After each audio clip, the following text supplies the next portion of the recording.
Good day, Crime Talk aficionados. It is Sunday, and you are here for the weekly recap of all the top stories for the week of January 20th, 2025. All conveniently located in one location for you. And yes, ladies and gentlemen, this is a weekly recap, the best of the show throughout the week. So you don't have to let me know, didn't you talk about this already?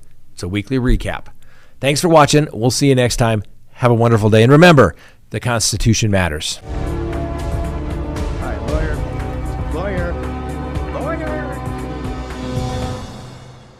Next, if you can believe it, a poll shows that people are sympathetic to Luigi Mangione. Now, why does that matter? Well, it depends if those people get on a jury, right? So nearly 30% of registered voters believe the shooting death of United Healthcare CEO Brian Thompson was wrong. But they understand Luigi Mangione's, the suspect charged with killing Thompson, the anger that he has against health insurance companies, according to a new poll.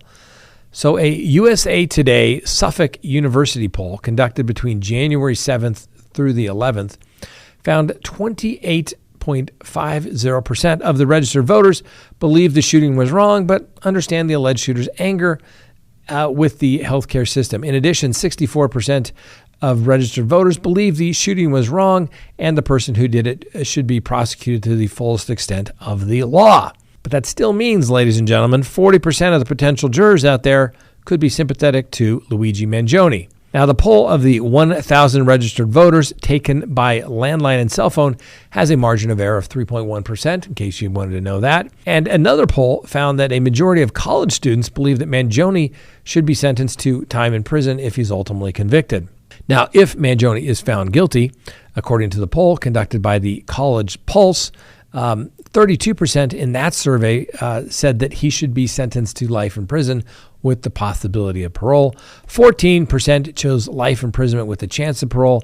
26% preferred a fixed-term prison sentence, and 2% believed that he should get the death penalty. The remaining people had no idea what anyone was talking about and had no opinion. Meanwhile, another poll from the University of Chicago conducted between December 12th and 16th found that 7 in 10 adults believe the profits or coverage denials by health insurance companies bear a great deal or a moderate amount of responsibility for Thompson's murder. And 8 in 10 adults believe Mangione bears a great deal or moderate amount of blame for the murder. Now, Mangione is currently obviously being held in custody without bail at the Brooklyn Metropolitan Detention Center in New York. Now, prosecutors have indicated the federal and state cases will proceed on parallel tracks, with the state charges likely going first.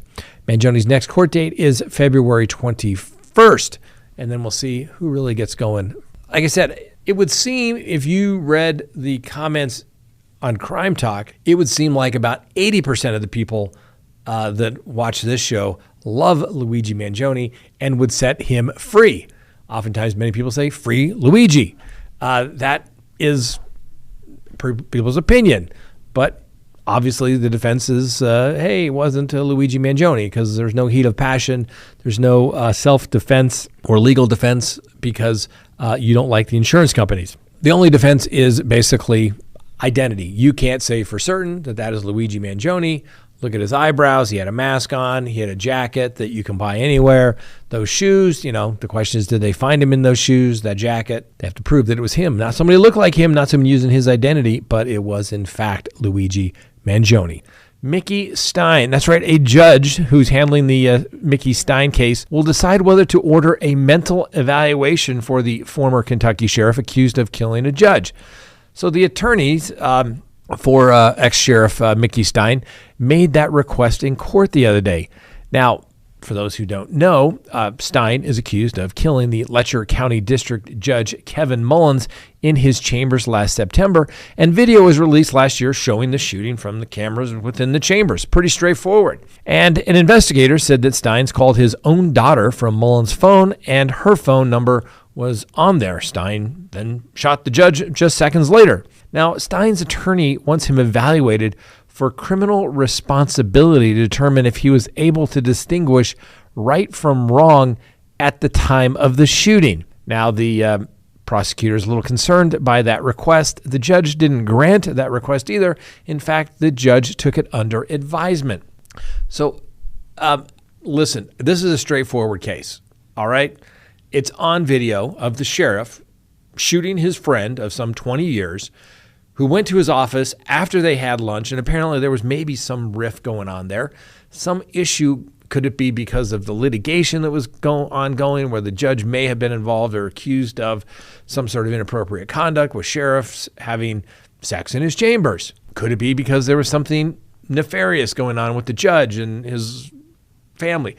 Who knows? We don't know for sure. But what we do know is the video speaks for itself. It has ex-sheriff, now ex-sheriff Mickey Stein, shooting the judge in his chambers multiple times, and the judge was defenseless. Let me give you a quick pointer on homicide cases. Very few defenses, ladies and gentlemen, okay? First, my guy didn't do it, right? They have to prove that it was the defendant, not somebody who looked like the defendant, but it was in fact the defendant, all right? Here we got the video. Stein walks out afterwards and says, go easy on me or treat me fairly, something to that effect. All right, so ID is going to be a tough one, all right? It's on video. Second, self-defense. That's usually the next option on a homicide case, self-defense, right? Nope, judge wasn't armed. Judge wasn't threatening from what we can tell. Third, you can go heat of passion. Something so overwhelming to your psyche that you just couldn't control yourself. The classic case is you walk in, you find your spouse in bed with somebody else, you just can't handle it, and you shoot them, right? That's kind of the classic heat of passion type case. And then I guess you can go not guilty by reason of insanity. Well, clearly the judge is not insane. If his attorneys thought that somehow he was not competent to proceed, they would have raised that issue back in September when he was arrested, but they have not. I think this is a desperate attempt at trying to grasp for straws. If I was the prosecutor, I'd say, oh yeah, let's go get that mental health evaluation because it will be admissible against the sheriff in further proceedings. I think the defense may want to rethink that request, and maybe the judge will protect Mickey Stein and his lawyer from themselves in this particular case. And let me give you the final defense in a homicide case, ladies and gentlemen. We talked about ID. We talked about self-defense, heat of passion. The last one and the final one is the dead guy deserved killing. That's what you got to go with sometimes. The world is a much better place when the dead guy is dead. A little tough with the judge, but that's where it stands. Now, we'll obviously give Mickey Steins the presumption of innocence because he is entitled to that. But I think the defense for Mickey Stein is grasping at straws. Next on the docket, Richard Allen's attorneys laid out why he should get a new trial. Attorneys for convicted Delphi murderer Richard Allen filed a plenty of documents this week suggesting that their client's murder conviction, should be thrown out, vacated. The 24-page motion to correct errors, according to Allen's defense team, takes aim at the murderer's timeline, the validity of Allen's safekeeping order, a purported confession from a different suspect, and a disputed phone number and evidence. So on November 11th, a jury convicted Richard Allen of murder in the February 2017 deaths of Abby William and Libby German near the Monon High Bridge there in Delphi, Indiana. The special judge, Judge Francis C. Gull, sentenced Mr. Allen to 130 years in prison on December 20th. Now, his attorneys have maintained their client's innocent and have hammered the state on procedural issues throughout the duration of the case. Obviously, they're planning to an appeal, but they're making their final attempt at the trial court level. One was the safekeeping order. The attorneys note that Allen was arrested on October 26, 2022, after being questioned by the Indiana State Police investigator, Jerry Holman. Allen was held in a jail under a pseudonym for his own protection. On October 27th, his wife hired an attorney by the name of Brett Gibson to represent Mr. Allen. Gibson tried to contact Allen by phone, but was told no one under the name was at the jail. He was then contacted the Carroll County prosecutor, Nick McClelland, who arranged for Gibson to meet with Mr. Allen. About 10 p.m. on the 27th of October, Gibson advised Allen's wife that he could not get Allen out of jail because he was being charged with murder. Allen was then moved to the White County Jail. Allen mailed a letter from the jail on November 1st of 2022 stating he couldn't afford an attorney, although the letter wasn't filed until November 9th. The defense said the safekeeping order that placed Allen into custody of the Indiana Department of Corrections was plainly illegal. And they said Allen was being held in the White County Jail while Toby Lesenby, the Carroll County Sheriff, requested the safekeeping order. But the White County Sheriff, the defense contends, and not Lesenby, had the authority to request the safekeeping order. In their view, the Carroll County Circuit Judge Benjamin Diner lacked jurisdiction to approve Lesenby's request for this protective order. The defense has also argued that Diner, who had approved the search warrant for Allen's home in October, assisted the sheriff in drafting the safekeeping order and should have recused himself. Now, Allen had the right for another judge to review and issue the safekeeping order. The attorneys claimed several procedural deficiencies with the safekeeping order and said that Allen had an absolute right to refuse being transferred into state custody. The attorney said the safekeeping order wasn't served to Allen or Gibson, the attorney his wife had hired, and thus neither Allen nor Gibson had the opportunity to argue against the transfer order. Allen's attorneys also argued that the state deprived Allen of constitutional rights afforded to him under the 6th and 14th Amendment. Now, one of the key pieces of evidence used against Allen at trial was a confession in which he said a white van spooked him, leading him to panic and kill Abby Williams and Libby German. The prosecution identified 2:32 p.m. as the moment when Libby German's phone stopped moving. The prosecutor, Mr. McClellan, called it a hard fact that the phone stopped moving at that moment. During a confession given to a prison psychologist, Allen said he abducted the girls on the Monon High Bridge and forced them down the hill. He claimed he was going to sexually assault the girls when he saw a white van heading down a nearby access road, causing him to panic and order the girls across the creek, where he ultimately killed them. Now, the prosecution touted the white van as a detail only the killer would know. The driver of the van, a guy by the name of Brad Weber, testified he drove past the murder scene at about 2:30 p.m. on the way to his parents' house. But the defense said surveillance video showed a van matching Weber's heading north on Access Road at 2:44 p.m. on February 13th of 2017. That meant that Weber couldn't have passed the murder scene at 2:30 and would have arrived home at a time after 2:44 p.m. Additionally, the FBI report indicated Weber's phone first pinged his parents' address at 2:50 p.m. on February 13th of 2017, reinforcing the time set out by the surveillance videos. The defense accused the state of presenting false information in court or failing to correct information that the state knew to be false. The state used Weber's testimony to corroborate Allen's confession to the prison psychologist. Now, obviously, the defense cross-examined vigorously on this, so I'm not sure that argument's going to pass muster and get a new trial. Now, if the state didn't know about the surveillance video, the defense argued, then the video would constitute new evidence. That would probably produce a different result at trial. Now, Ron Logan, the guy who owned the property where the girls were killed, in the early days of the investigation, he provided reporters with tours of the property and talked about the case and the search for the girls. The Federal Bureau of Investigation also requested a search warrant for Logan's property back in March of 2017, just weeks after the murder, and the warrant indicated investigators wanted to search his home and outbuildings for anything related to the girls' killing, including forensic evidence, digital devices, guns, and cutting instruments. That search was conducted ultimately on March 17th of 2017. The FBI agent who wrote the warrant said Logan's physical build was consistent with the Bridge Guy video taken from Libby German's phone, and his voice was not inconsistent with the person in the video. He's also concocted a false alibi. Logan was never charged in connection with the case. He died back in January 2022. Now, according to a tip from May of 2017, Logan confessed to another inmate that he killed the girls. The inmate said Logan claimed he burned his clothes in a fire pit and feared drops of blood from his nose may have ended up on the girls' clothes. Now, police followed up on that tip and interviewed the inmate, a guy by the name of Ricky Davis, at the Newcastle Correctional Facility.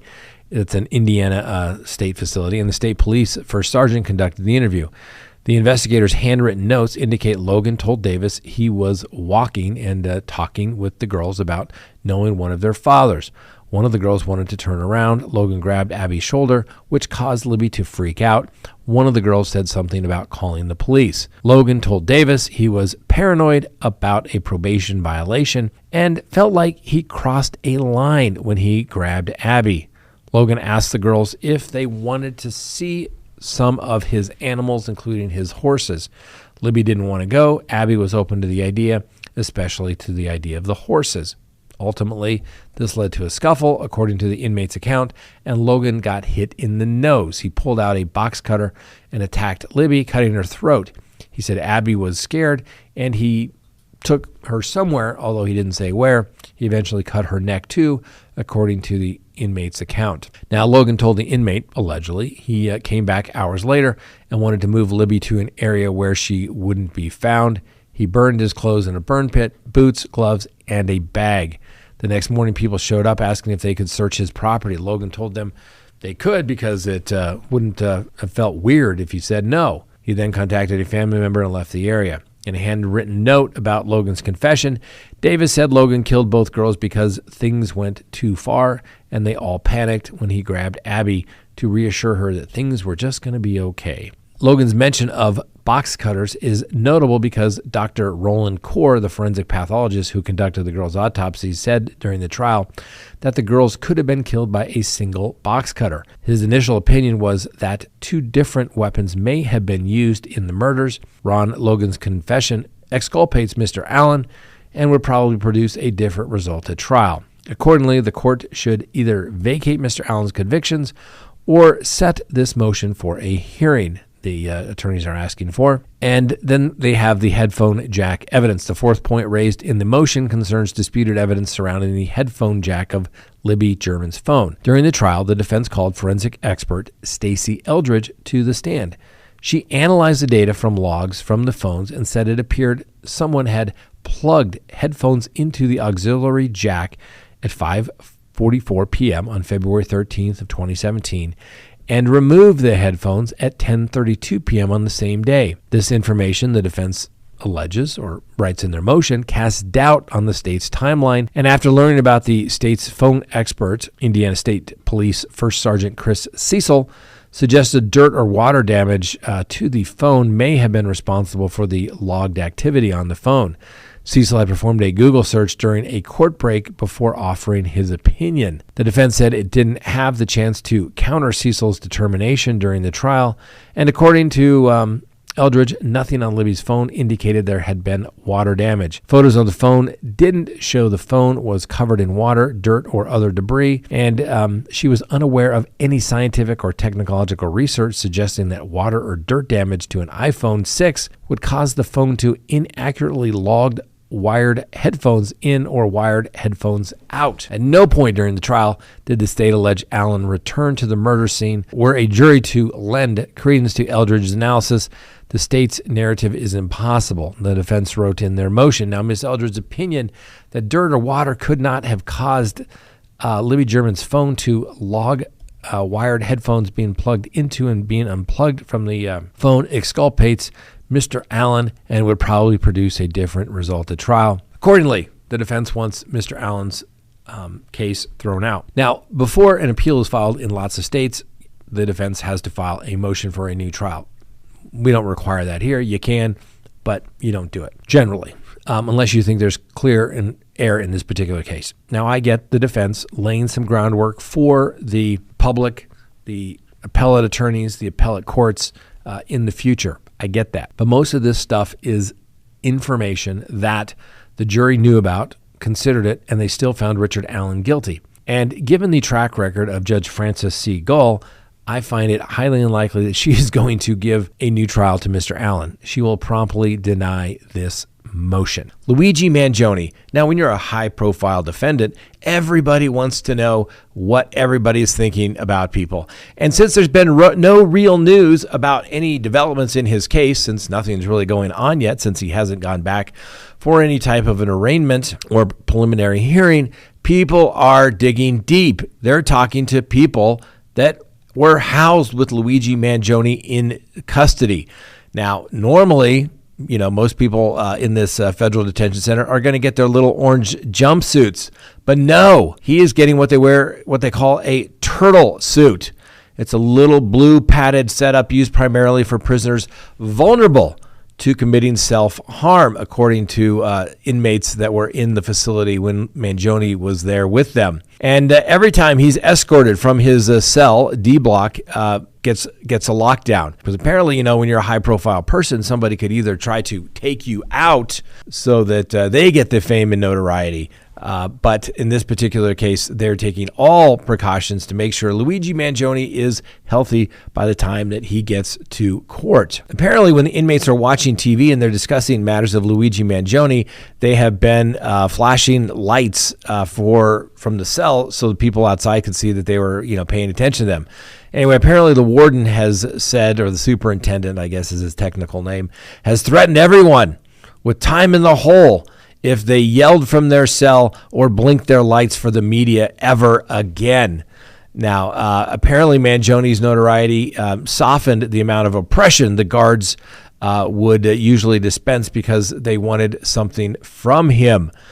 They wanted to share stories with coworkers and friends and family, and everybody wants a piece of the biggest crime story. Apparently, everybody in the detention center says, hey, maybe I'll get my 15 minutes of fame, write a book, maybe get a few bucks out of it, make a TikTok video or what have you. Or, I don't know, talk about it on your podcast.